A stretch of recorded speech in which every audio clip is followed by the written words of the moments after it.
राधे राधे भक्तजनों, अब आप सुनेंगे माता सीता और श्री राम का विवाह कथा।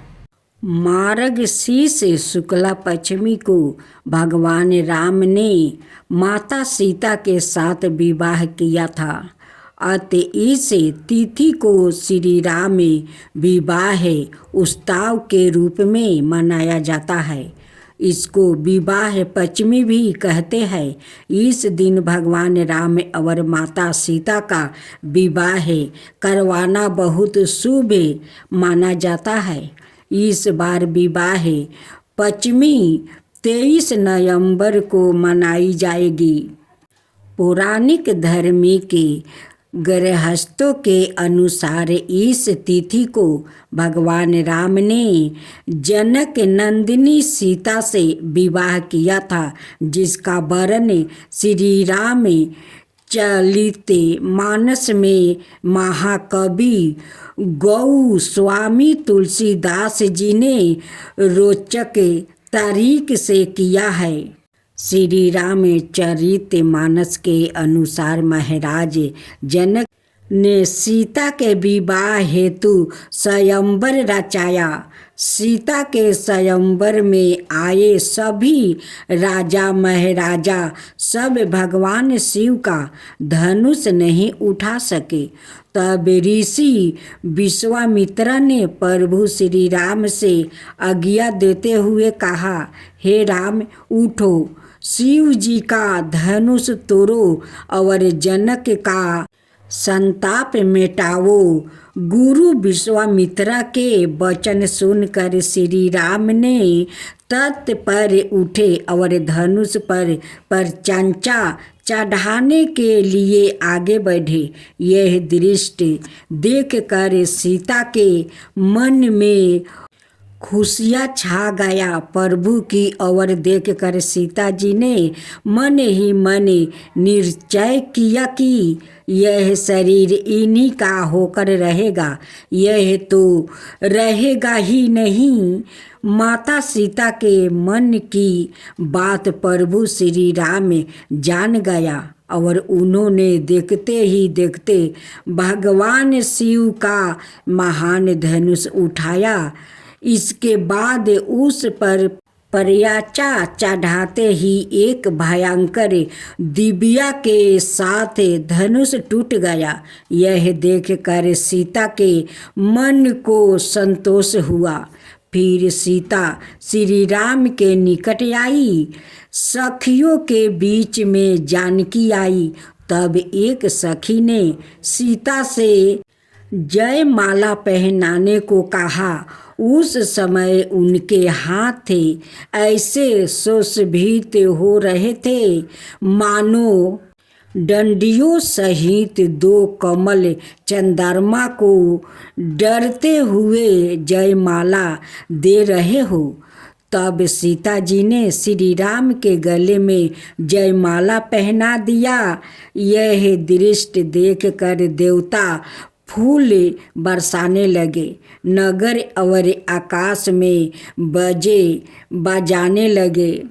श्री राम सीता की जोड़ी इस प्रकार सुशोभित हो रही थी मानो सुंदरता और श्रृंगार रस एकत्र हो गया हो। पृथ्वी पाताल और स्वर्ग में यश फैल गया कि श्री राम ने धनुष तोड़ दिया और सीता जी का वरण कर लिया है। इसी के महेंजर प्रति बरस अगहन मास की शुक्ला पंचमी को प्रमुख राम मंदिरों में विशेष उत्सव मनाया जाता है। मर्यादा पुरुषोत्तम श्री राम सीता के शुभ विवाह के कारण ही यह दिन अत्यंत पवित्र माना जाता है। भारतीय संस्कृति में राम सीता आदर्श दंपति माने गए हैं। जिस प्रकार प्रभु श्री राम ने सादा मर्यादा पालन करके पुरुषोत्तम का पद पाया। उसी तरह माता सीता ने सारे संसार के समक्ष पतिव्रता स्त्री होने का सर्वोपरि उदाहरण प्रस्तुति किया। इस पावन दिन सभी को राम सीता की आराधना करते हुए अपने सुखी दाम्पत्य जीवन के लिए प्रभु से आशीर्वाद प्राप्ति करना चाहिए। अब सुने सीता माता की कहानी। यह कहानी सीता माता कहती थी और श्री राम इसे सुना करते थे। एक दिन श्री राम भगवान को किसी काम के लिए बाहर जाना पड़ा। गया तो सीता माता उदास हो गई और कहने लगी कि भगवान, मेरा तो 12 बरस का नीत नियम है। अब आप बाहर जाएंगे तो मैं अपनी कहानी किसे सुनाऊंगी। श्री राम ने कहा कि तुम कुएं की पल पर जाकर बैठ जाना और वहाँ पर जो औरत पानी भरने आएगी उन्हें अपनी कहानी सुना देना। सीता माता कुएं की पल पर जाकर बैठ जाती है। एक स्त्री आई, उसने रेशम जरी की साड़ी पहन रखी थी और सोने का घारा ले रखा था। सीता माता उसे देख कर कहती है कि बहन, मेरा 12 बरस का नीत नियम सुन लो। पर वो स्त्री बोली कि मैं तुम्हारा नीत नियम सुनूंगी तो मुझे घर जाने में देर हो जाएगी और मेरी सासू माँ मुझसे लड़ेगी। उसने कहानी नहीं सुनी और चली गई। उसकी रेशम जरी की साड़ी फट गई, सोने का घारा मिट्टी के घड़े में बदल गया। सास ने देखा तो पूछा कि यह किसका दोष अपने सिर लेकर आ गई है। बहू ने कहा कि कुएं पर एक औरत बैठी थी, उसने कहानी सुनने के लिए कहा, लेकिन मैंने सुनी नहीं, जिसका यह फल मिला है। बहू की बात सुनकर अगले दिन वही साड़ी और घारा लेकर सासू माँ कुएं की पल पर गई। सासू को वही माता सीता बैठी मिली तो माता सीता ने कहा कि बहन, मेरी कहानी सुन लीजिए। सास बोली कि एक बार छोड़, मैं तो 4 बार कहानी सुन लूँगी। राम आए लक्ष्मण आए, देश के पुजेरी आए, नीति नियम का नियम लाए। आओ राम बैठो राम, तपी रसोई जियो राम, माखन मिश्री खाओ राम, दूध बतासा पियो राम, सुत के पलका पोढ़ो राम, साला दुसाला पोढ़ो राम, साला दुसाला ओढ़ो राम। जब बोलू जब राम ही राम, राम संवारे सबके काम, खाली घर भंडार भरेंगे, सबका बेड़ा पार करेंगे। श्री राम जय जय राम। सास बोली कि बहन, कहानी तो बहुत अच्छी लगी। कहानी सुनकर सासू माँ घर चली गई और उसकी साड़ी फिर से रेशम जरी की बन गई। मिट्टी का घारा फिर से सोने के घड़े में बदल गया। बहू ने कहने लगी, सासू माँ, आपने यह सब कैसे किया? सास ने कहा कि बहू, तू दोष लगा के आ गई थी और मैं अब दोष उतार कर आ रही हूँ। बहू ने फिर पूछा कि वो कुएं वाली स्त्री कौन है? सासू माँ बोली कि वो सीता माता थी, वो पुराने से नया कर देती है, खाली घर भंडार भर देती है, वो लक्ष्मी जी का वास घर में कर देती है, आदमी की जो भी इच्छा हो उसे पूरा कर देती है। बहू बोली कि ऐसी कहानी मुझे भी सुना दो सासू माँ। सासू माँ बोली कि ठीक है, तुम भी सुनो। और सास ने कहानी शुरू की। राम आए लक्ष्मण आए, देश के पुजेरी आए, नीत नियम का नियम लाए, आओ राम बैठो राम, तपी रसोई जियो राम, माखन मिश्री खाओ राम, दूध बतासा पियो राम, सुत के पलका पोढ़ो राम, साला दुसाला पोढ़ो राम, साला दुसाला ओढ़ो राम, जब बोलू जब राम ही राम, राम संवारे सबके काम, खाली घर भंडार भरेंगे, सबका बेड़ा पार करेंगे, श्री राम जय जय, श्री राम जय जय। कहानी सुनकर बहू बोली कि कहानी तो बहुत अच्छी है सासू माँ। सासू माँ ने कहा कि ठीक है, इस कहानी को रोज कहा करेंगे। अब सास बहू रोज सवेरे उठती, नहाती धोआती और पूजा करने के बाद नित्य नियम की सीता माता की कहानी कहती। एक दिन उनके यहाँ एक पड़ोसिन की औरत आई और बोली कि बहन जरा सी आँच देना। तो वो बोली कि आँच तो अभी हमने जला ही नहीं। पड़ोसन ने कहा कि तुम सुबह 4 बजे से उठकर क्या कर रही हो? फिर उन्होंने कहा कि सुबह उठकर हम पूजा करते हैं, फिर सीता माता की नित्य नियम की कहानी कहते हैं। पड़ोसन ने उनकी बात सुनकर फिर कहा कि सीता माता की कहानी कहने से तुम्हें क्या मिला?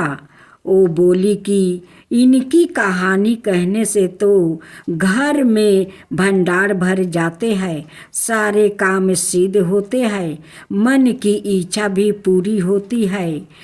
पड़ोसिन कहती है कि बहन ऐसी कहानी तो मुझे भी सुना दो। फिर वो बोली कि ठीक है, तुम भी यह कहानी सुन लो। राम आए लक्ष्मण आए, देश के पुजेरी आए, नीत नियम का नियम लाए, आओ राम बैठो राम। सारी कहानी सुनने के बाद पड़ोसिन कहने लगी, बहन कहानी तो मुझे बहुत अच्छी लगी।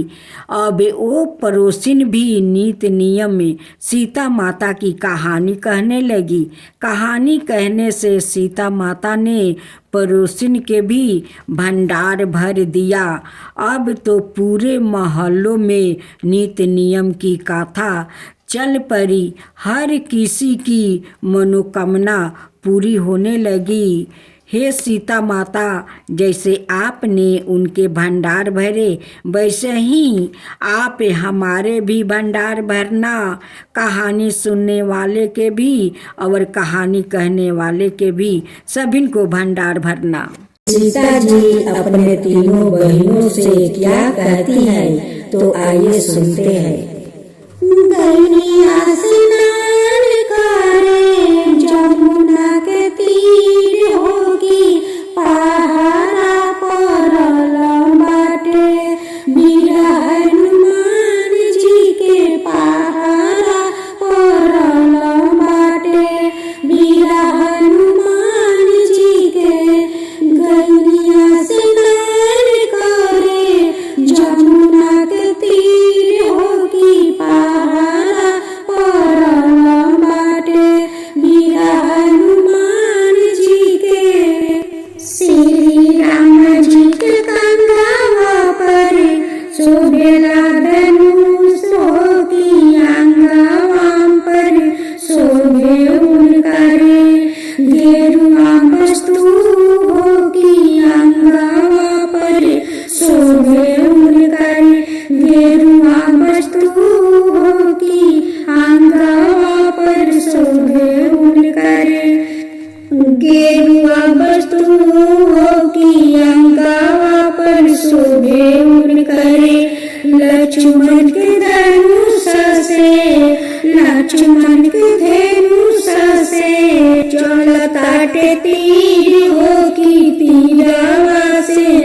निकलताटे। जय श्री राम हो की तीरावा से निकलताटे। जय श्री राम हो की गैया से स्नान करे जमुना के तीर हो की पहाड़ा परल बाटे। वीर हनुमान जी के पहाड़ा परल बाटे। वीर हनुमान जी के श्री राम जी के कंधावा पर शोभेला धनुष हो की अंगावा पर शोभे उनकर गेरुआ वस्तु हो की अंगावा पर शोभे उनकर गेरुआ वस्तु हो की। लक्ष्मण के धनुष से चलताटे तीर हो की तीरावा से निकलताटे। जय श्री राम हो की तीरावा से निकलताटे। जय श्री राम हो की तीरावा से निकलताटे। जय श्री राम हो की। अब सुनिए दूसरा भजन। हरि हरि तत्वनि तूरे गईनी फूला बगिया हारी। हरि हरि तत्वनि तूरे गईनी फूला बगिया हारी। हरि हरि ओही बगिया भेटैलन श्री राम हरि। हरि हरि लार गईले दोनों के नयनवा हरि। हरि हरि लार गईले दोनों के नयनवा हरि। हरि हरि पूछे लगलन के कर बारू सुंदर दियावा हरि। हरि हरि पूछे लगलन के कर बारू सुंदर दियावा हरि। हरि हरि आयल मारू तत्वन तूरे फूला बगिया हरि। हरि हरि आयल मारू तत्वन तूरे फूला बगिया हरि। हरि हरि बानी हमें जनक जी के दियावा हरि। हरि हरि बानी हमें जनक जी के दियावा हरि। हरि हरि तत्वन तूरे आईनी बगिया हरि। हरि हरि तत्वन तूरे गईनी फूला बगिया हरि। हरि हरि ओही पर भेटैलन श्री राम हरि। हरि हरि लार गईले दोनों के नयनवा हरि। हरि हरि पूछे लगलन के कर बारू सुंदर दियावा हरि। हरि हरि आयल बारू दतवन तूरे फूला बगिया हरि। हरि हरि बानी हमें जनक जी के दियावा हरि। हरि हरि दतवन तूरे आईनी बगिया हरि। अब सुनिए श्री राम जी की तीसरा भजन। जय श्री राम जय जय राम श्री राम। जय श्री राम जय जय राम श्री राम। मथुरा नगरिया से आयल मारियतिया मचला सुरावा। जनक बाबा के दुआरा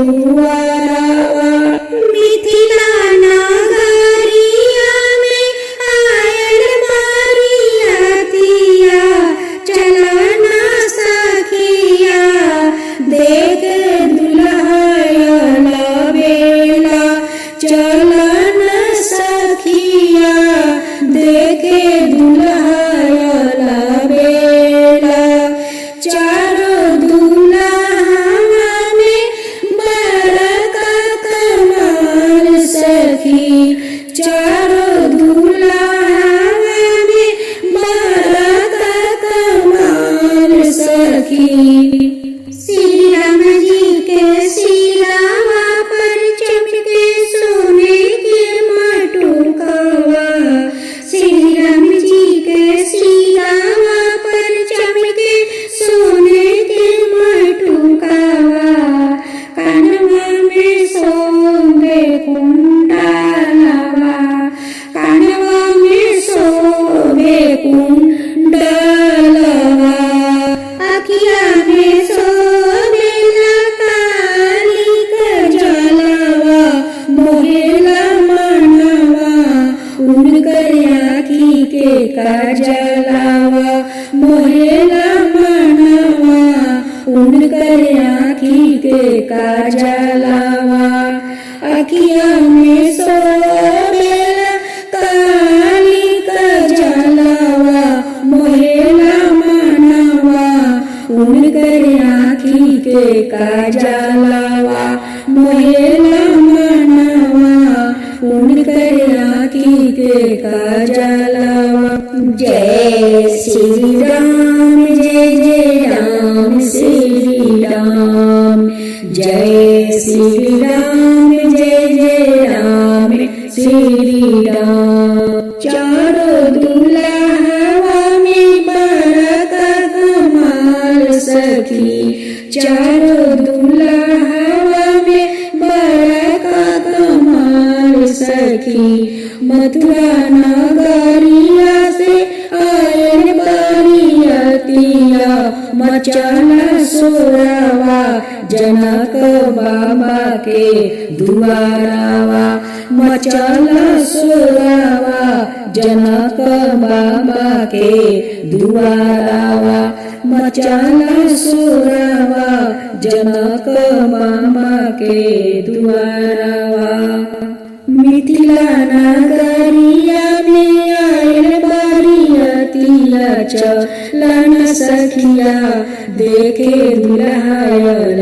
बेला चलन सखिया देखे दुल्हायल बेला उनकर पीठावा पर तीरावा धनुषवा हो उनकर पीठावा पर तीरावा धनुषवा हो उनकर गलावा में 9 लाख हारवा मोहेला मनवा उनकर गलावा के हारवा मोहेला मनवा उनकर गलावा के हारवा चलन सखिया देखे दुल्हायल बेला चलन सखिया देखे दुल्हायल बेला उनकर पीठावा पर तीरावा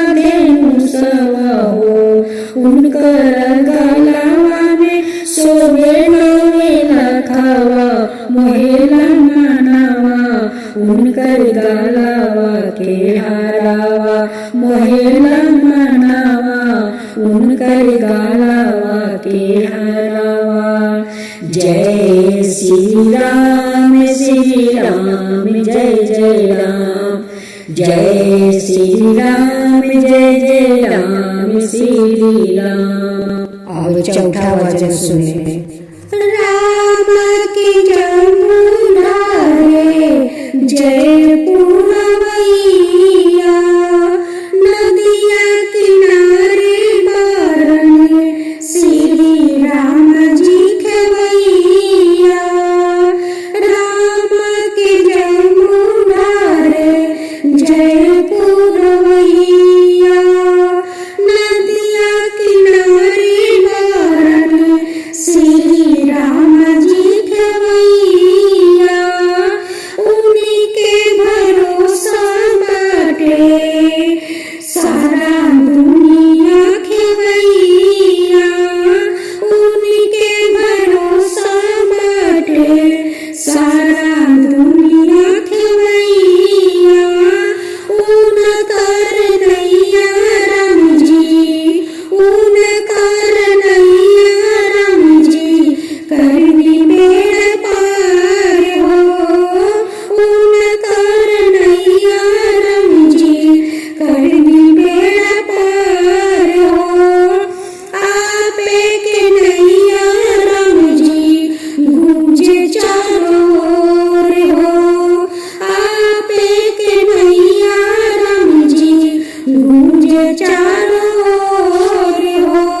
सिया राम